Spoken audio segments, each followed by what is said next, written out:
NDMC who listened to this, not a complaint, but I am very proud and I'm so pleased that NDMC took action within few minutes. Think about that. वहां से बोला धरले से कि मुझे हिंदुस्तानी बहुत पसंद है, मुझे हिंदुस्तान बहुत पसंद है और हिंदुस्तानियों के लिए मेरे दिल से बहुत बहुत ज्यादा प्यार। तो यार अब इसके बाद तो कोई बात ही नहीं रहती। यार कोई अच्छा कुछ करो तो सही, कोई हमारे लिए कोई एग्जाम्पल तो सेट करो।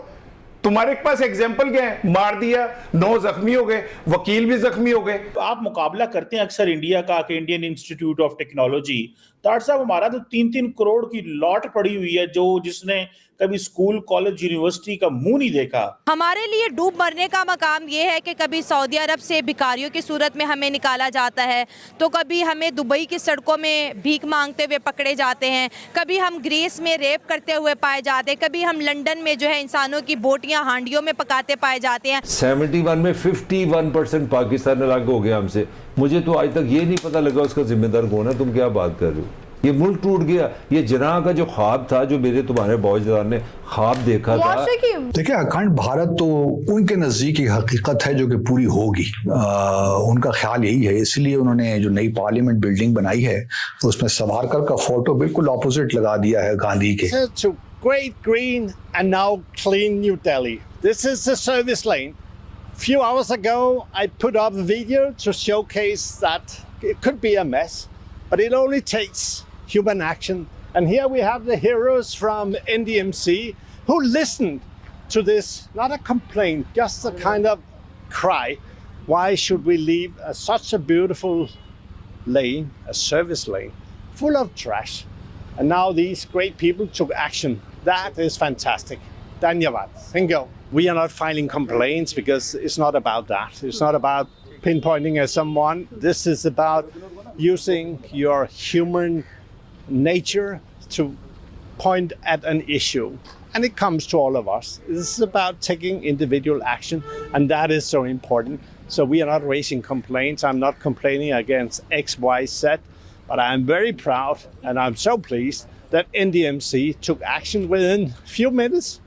Think about that, how this great nation and other nations, if they respond in the same way, how much we can do for the green transition, for the wealth, economic, social development. That is outstanding. We love India, we love New Delhi, it's a fantastic place. India is a great nation. And you know, so many good things to report about India. आज लाहौर में मुझे दुख इस बात का है कि हमारे यहाँ पाकिस्तान में आपको कोई एक अच्छी खबर नहीं नजर आएगी। ठीक है ना? कोई ना कोई है। वो क्या है, जहाँ तूफान दीवारों फसीलों दर में रहते हैं, हमारा हौसला देखो, हम ऐसे घर में रहते हैं। ठीक है ना? हर रोज कोई तूफान, हर रोज कोई झगड़ा, हर रोज कोई सानेहा, हर रोज कोई योमसिया, हर रोज कोई तसादुम, हर रोज कोई टकराव। इसके अलावा हमारे पास है क्या? चलो हम समझते हैं सियासतदान जो हैं वो नहीं सीखे। ये तो 76 साल से इदारे कायम हैं, वुकला के जिम्मे हैं, ये कानून के पासदार हैं, इन्हें भी तो एहतियात करनी चाहिए।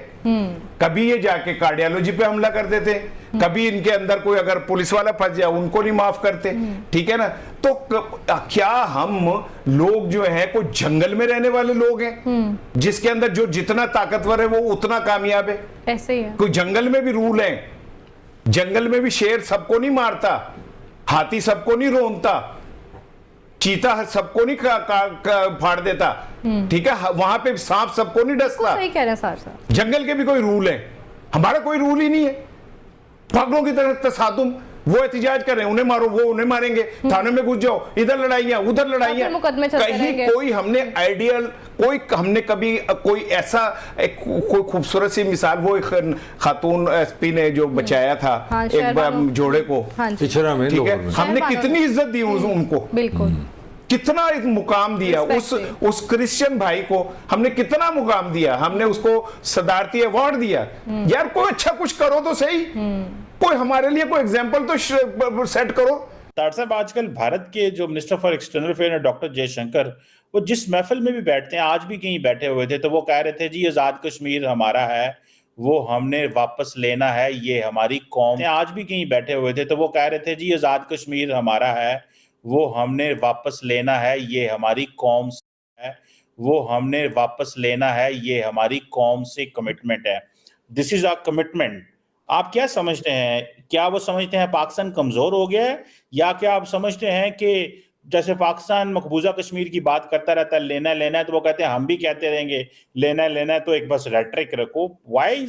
Why are they saying so consistently? Cheema साहब देखें, दो चीजें, एक तो इलेक्शन है, उसकी वजह से कहते हैं पाकिस्तान का नाम इस इलेक्शन में बड़ी दफा, ये इसके ऊपर कई आर्टिकल भी आए वेस्टर्न कंट्रीज के जो मीडिया, उन्होंने भी कईयों ने लिखा है कि वाई।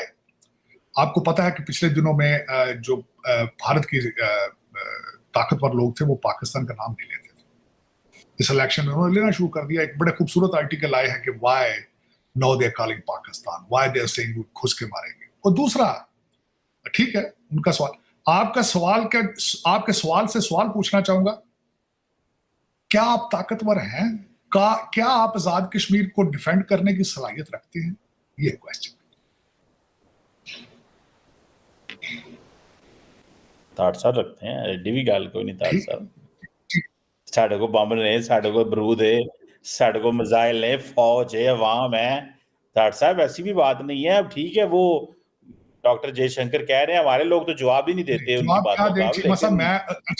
अगर एडी गल हो तो ले चीमा साहब वो लेना भी नहीं चाहते मेरे ख्याल में, वो सिर्फ इस हद तक ही रहना चाहते हैं, बयान के हद तक ही लेना नहीं चाहते। उनको क्या जरूरत है एक और मुसीबत गले डालने।